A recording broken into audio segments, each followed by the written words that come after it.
9 syarat melontar jamrah al-kubra.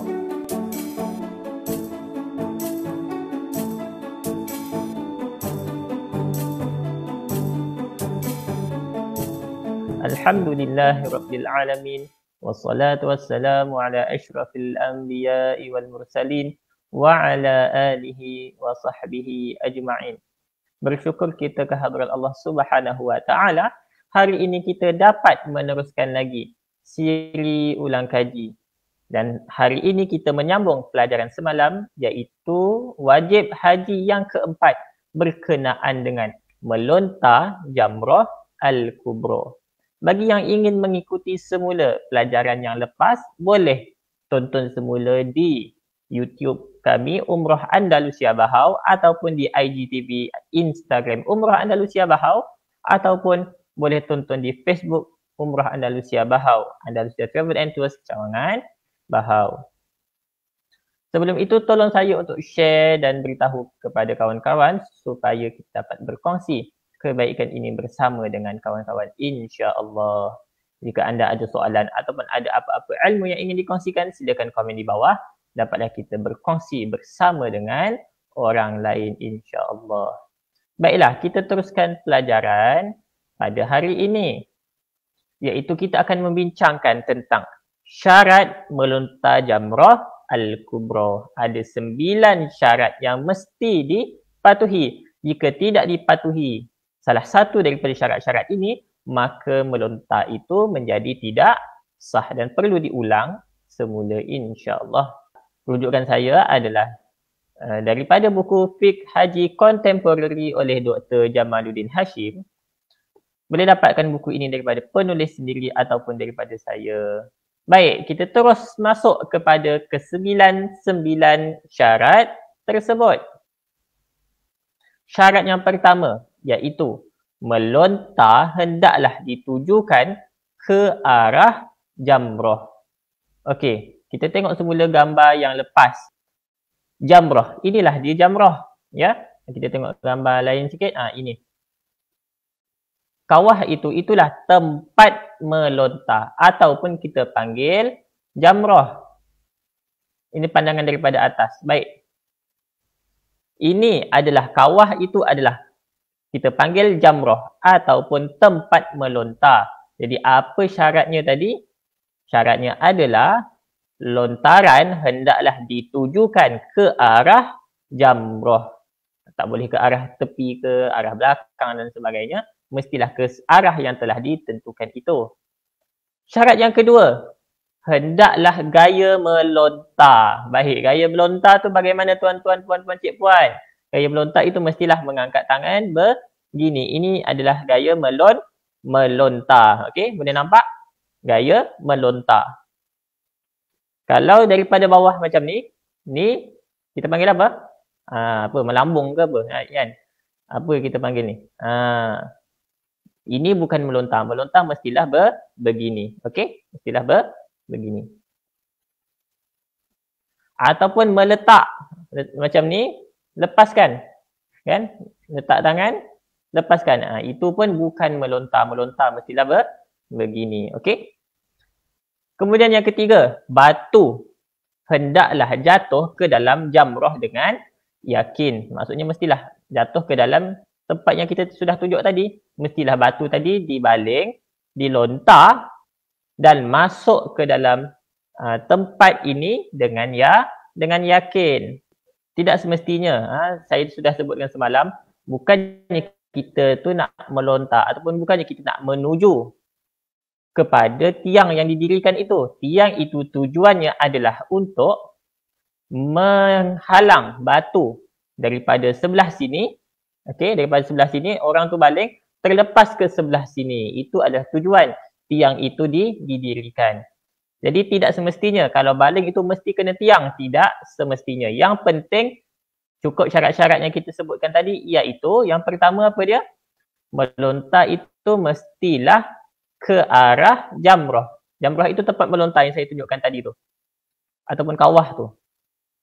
Kemudian dengan gaya melontar, kemudian batu itu mestilah masuk ataupun mestilah jatuh ke dalam jamrah dengan yakin. Tidak semestinya kena kena pada tiang yang saya tunjukkan tadi. Okey.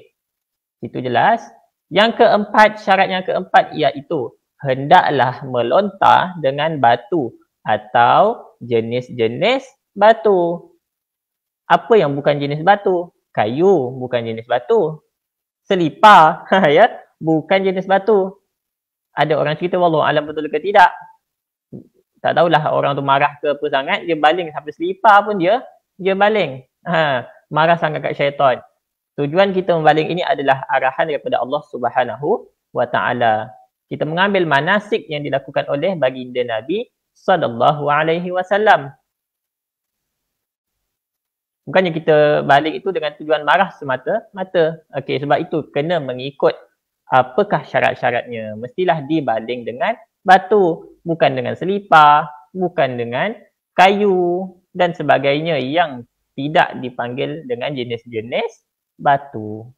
Syarat yang kelima iaitu melontar dengan tangan. Ini syaratnya, melontar dengan tangan. Okey, makruflah tangan. Jika tidak mampu boleh guna alat melontar. Jika tidak mampu juga boleh menggunakan kaki atau mulut. Okey. Syarat yang keenam, melontar sebiji demi sebiji. Seperti yang kita tahu, mestilah kita melontar di Jamrah Al-Kubra ini 7 biji. Kita sudah siapkan 7 biji batu. Kita lontar 1. Kita lontar 2. Kita lontar 3. Kita lontar 4. Kita lontar 5. Kita lontar 6. Kita lontar 7. Maksudnya kita kena melontar sebiji demi sebiji. Bukannya kita lontar 7 biji sekaligus. Jika dilontar 7 biji sekaligus, dikira hanya 1. Okey. Syarat yang ketujuh iaitu melontar selepas masuk waktu. Seperti yang saya ceritakan sebelum-sebelum ini bahawa ibadah haji ini penting untuk kita tahu berkenaan dengan waktu. Bila masuk waktu, bila berakhir waktu. Dan bilakah waktu afdal, iaitu waktu terbaik. Seperti mana kita solat. Kita solat asar bila masuk waktu asar. Bila berakhirnya waktu asar. Bila afdal untuk kita solat asar. Okey, itu begitu juga di dalam ibadah haji. Jadi bilakah masuknya waktu melontar Jamrah Al-Kubra? Masuk waktunya ialah separuh malam 10 Zulhijjah.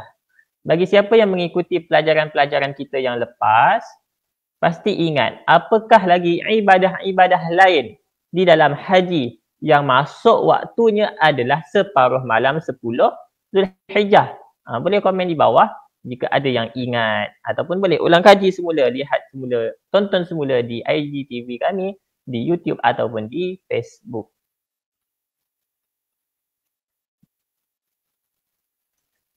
Jadi masuk waktunya adalah pada separuh malam 10 Zulhijjah. Bila waktu akhirnya? Bilakah tamat waktu melontar? Tamat waktu melontar adalah pada tenggelamnya ataupun sebelum tenggelamnya matahari 13 Zulhijjah, iaitu hari terakhir, hari Tasyrik. Bila pula waktu afdal? Waktu afdal itu bermula apabila terbit matahari dalam waktu duha 10 Zulhijjah. Tadi separuh malam 10 Zulhijjah waktu mula. Maksudnya waktu harus untuk kita melontar sehinggalah terbit matahari. Selepas terbit matahari itu adalah waktu afdal, iaitu waktu terbaik untuk kita melontar. Sehinggalah terbenam matahari pada hari yang sama 10 Zulhijjah. Selepas terbenam matahari sehinggalah 13 Zulhijjah, itu adalah waktu harus untuk melontar. Apa maksud afdal? Afdal maksudnya adalah terbaik. Waktu yang terbaik untuk kita melaksanakan melontar. Harus maksudnya boleh ataupun sah untuk kita melakukan ibadah tersebut. Bagaimana nak tahu separuh malam Zulhijjah ataupun separuh malam 10 Zulhijjah? Sebelum ini kita sudah bicarakan dengan agak panjang lebar bagaimana cara untuk mengira separuh malam 10 Zulhijjah. Saya ringkaskan lagi sekali, saya ulang lagi sekali untuk pengetahuan supaya kita ingat pelajaran kita, iaitu bagaimana untuk kita kira separuh malam. Kita mestilah tahu bilakah waktu maghrib. Contohnya kita letak waktu maghrib adalah pada pukul 7 malam. Kemudian bilakah waktu subuh? Contohnya subuh pada pukul 5 pagi. Okey? Jadi kita kena kira daripada waktu maghrib sampailah waktu subuh itu berapa jam? Kita kira daripada pukul 7, 8, 9, 10, 11, 12, 1, 2, 3, 4, 5. Ada 10 jam. Kalau ada minit-minitnya, kira sekali minit-minitnya. Kemudian bahagi 2. Sebab separuh malam, bahagi 2. 10 jam bahagi 2. Bermaksud 5 jam. Maka kita kira 5 jam selepas pukul 7 berapa? 7, 8, 9, 10, 11, 12. Bermaksud pukul 12 malam itu adalah separuh malam 10 Zulhijjah. Selepas separuh malam 10 Zulhijjah itu, maksudnya selepas pukul 12 tengah malam, mengikut waktu yang kita kira tadi, maka itulah bermulanya waktu untuk melontar jamrah Al-Kubra.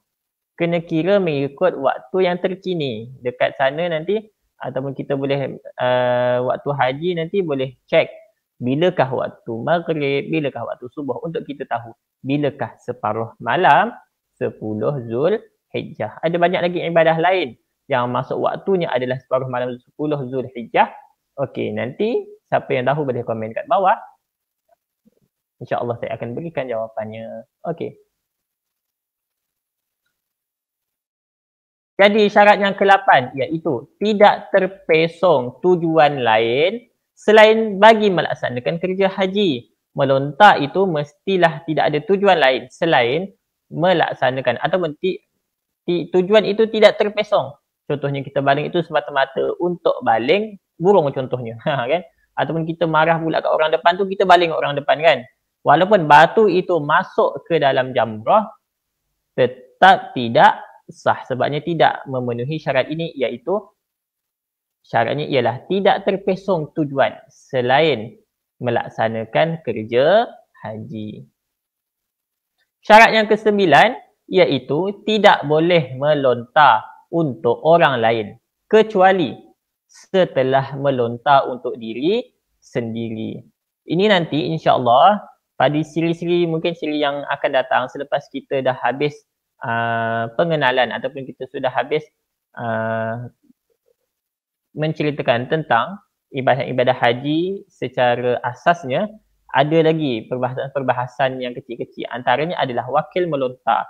Bagaimana untuk kita mewakilkan melontar? Apakah syarat-syaratnya? Itu mungkin kita akan bincangkan di dalam salah satu tajuk-tajuk kita yang akan datang.